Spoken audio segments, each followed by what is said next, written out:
ಜನಗಳಾದ ನಾವು ಭಾರತವನ್ನು ಒಂದು ಸಾರ್ವಭೌಮ ಸಮಾಜವಾದಿ ಸರ್ವಧರ್ಮ ಸಮಭಾವದ ಪ್ರಜಾಸತ್ತಾತ್ಮಕ ಗಣರಾಜ್ಯವಾಗಿ ರಚಿಸಲು ಮತ್ತು ಅದರ ಸಮಸ್ತ ನಾಗರಿಕರಿಗೆ ಸಾಮಾಜಿಕ ಆರ್ಥಿಕ ಮತ್ತು ರಾಜಕೀಯ ನ್ಯಾಯ ವಿಚಾರ ಅಭಿವ್ಯಕ್ತಿ ವಿಶ್ವಾಸ ಧರ್ಮಶ್ರದ್ಧೆ ಮತ್ತು ಉಪಾಸನಾ ಸ್ವಾತಂತ್ರ್ಯ ಸ್ಥಾನಮಾನ ಹಾಗೂ ಅವಕಾಶ ಸಮಾನತೆ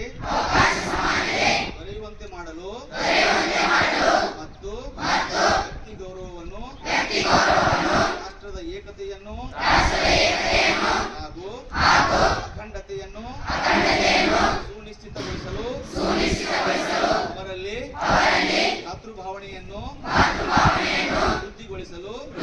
ಶ್ರದ್ಧಾಪೂರ್ವಕ ಸಂಕಲ್ಪ ಮಾಡಿದವರಾಗಿ